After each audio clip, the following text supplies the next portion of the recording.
Well, Lima, you hate to say you told him so, but I think you told him so. Oh, that comes off kind of harsh.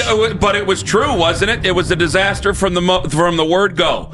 From the first OTAs, when you got 4 different guys out there, it was a disaster. And this was a disaster that you saw coming for a long time. And I got to tell you, I said it this entire time, like, man, do you even want him out there with him? He's not had any reps. He goes out there. Clearly, there was some excitement there. Yeah, clearly, yeah. I mean, my son was upstairs. I go, get your ass down here. Mm-hmm. He is playing. You are missing it, because he went upstairs during halftime. He didn't realize halftime's 12 minutes long. And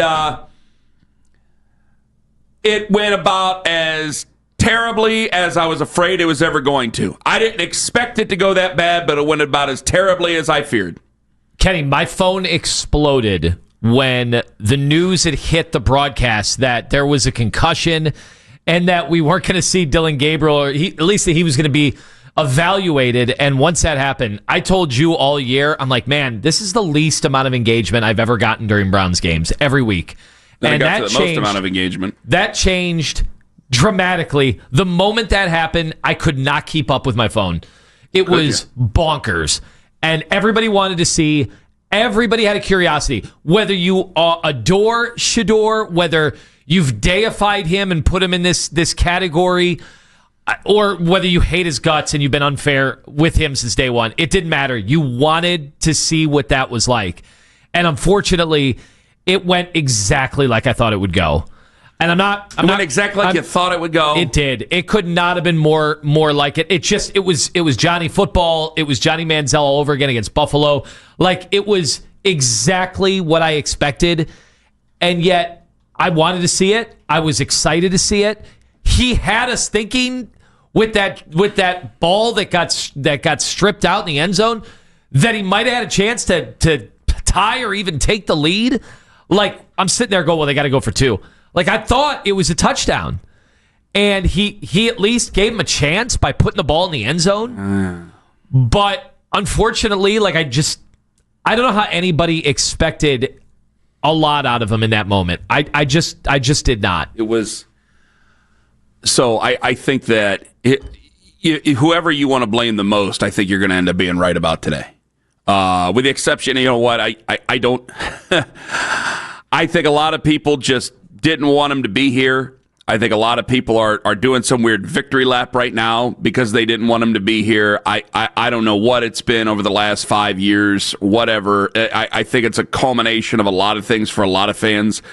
But when it comes outside of the quarterbacks, I throw Dillon Gabriel in here too. Outside of the quarterbacks, I mean, you could put this on everybody.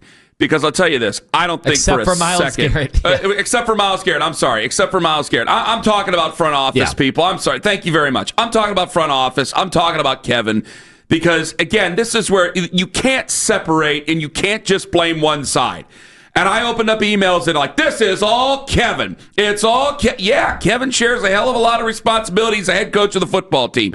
But this is on everybody.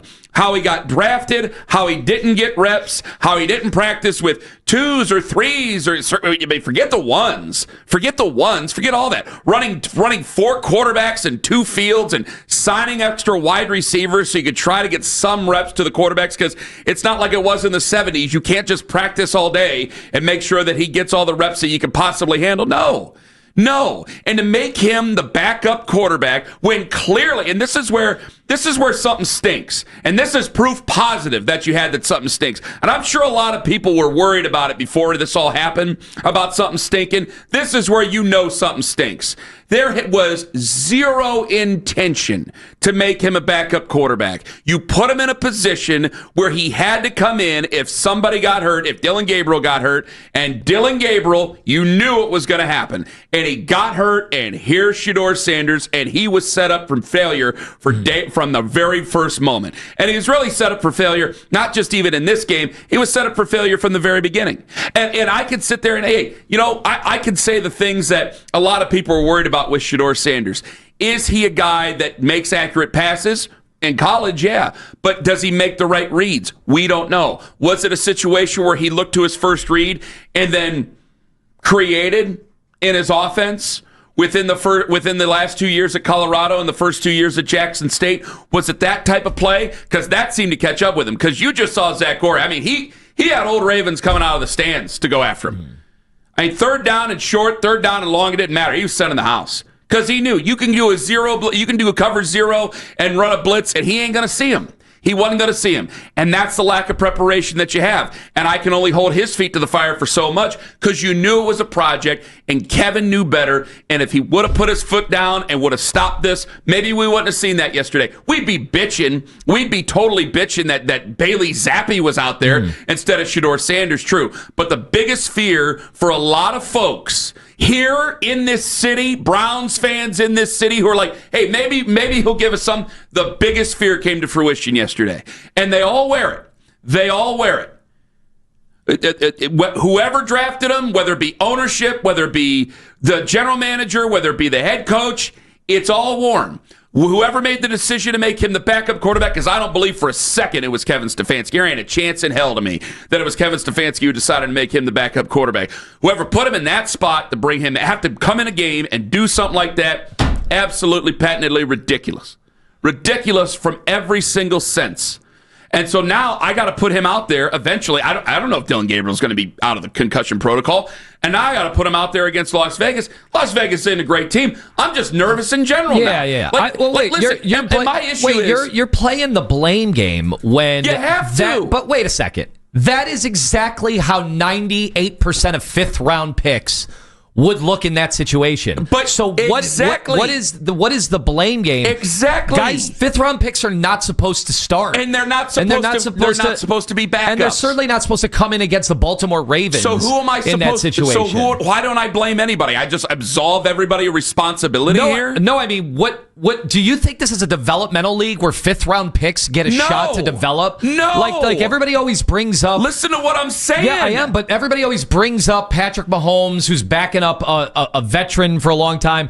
Everybody always brings up Jordan Love, or before that, Aaron Rodgers, but they were backing up guys that were stable. This situation was not one of those where it's like, hey, we're all getting every breath that we take, every moment is going to be valuable moments because we're going to develop the fifth-round quarterbacks. Like, that doesn't happen in this league.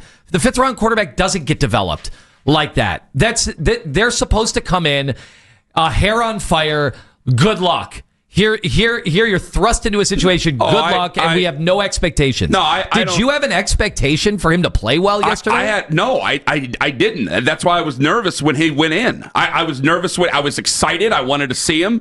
But then immediately you go, oh my God, he hasn't had any first-team reps. He has had barely any reps at all. Anthony, you got to hear what I'm saying, is that they use the term development all year long. They mentioned development. They talked about it. And then they traded away Kenny Pickett, and then they traded away Joe Flacco during the season at the very beginning of October. Yeah. So it puts Dillon Gabriel in a position where there's no net, and then it puts Shedeur Sanders in a situation where there's no net. That is not the right way. They use the term development. I didn't use the term development. But that's not what you this, didn't. That's, they that's did. Just not so what I'm this, going to blame them. That's not what this league is. It doesn't matter what this league is. It's who they are. But this league is not Kenny about making sure to force feed a fifth-round pick that should not have been drafted after they took a third-round quarterback.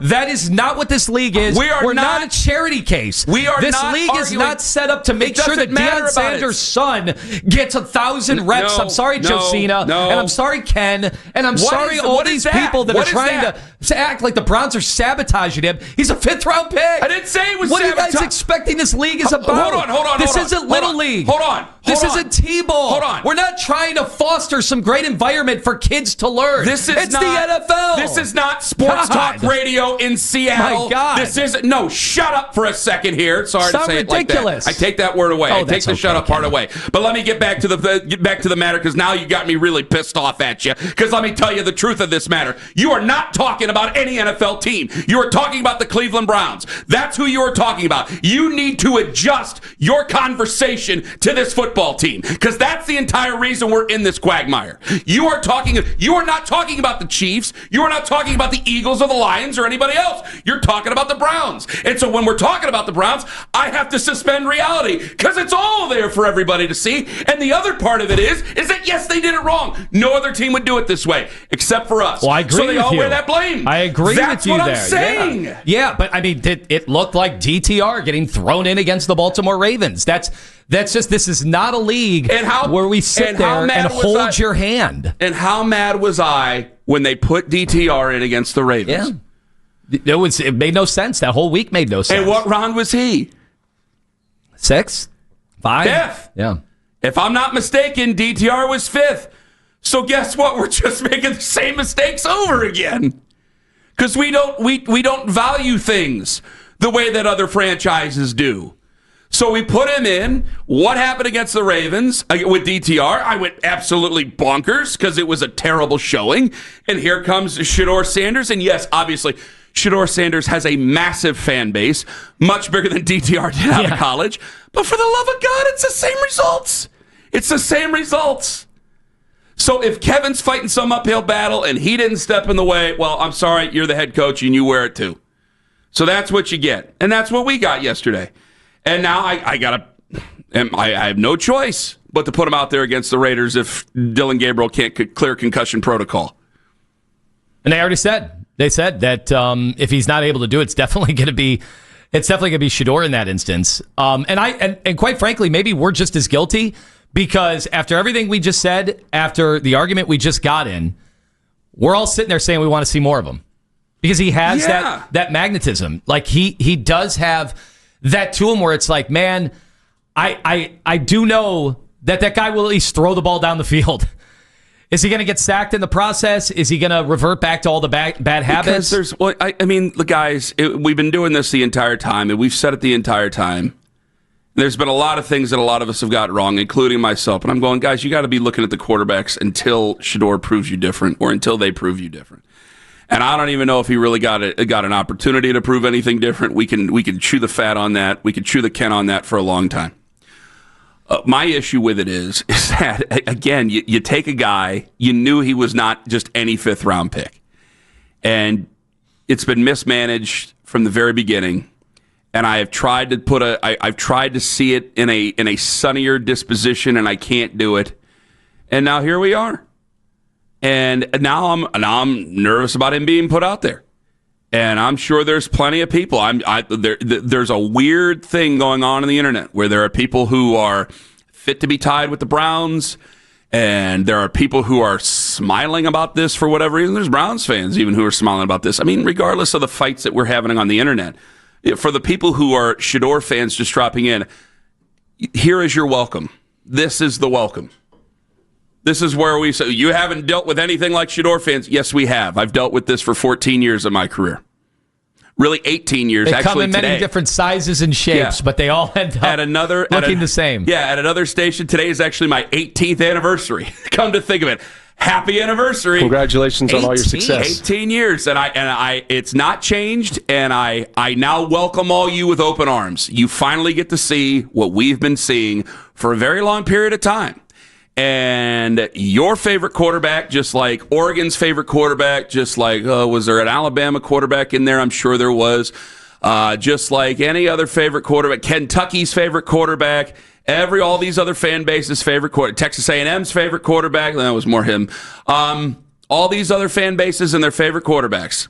This is what you get. This is the experience. Welcome to it. Come on in. The water's warm. But the blame game, Anthony, if we were covering the Kansas City Chiefs every day, I'd totally tell you, yeah, I'm with you. No, this is Brownsian. This is a unique Brown situation, and it's uniquely bad 98% of the time.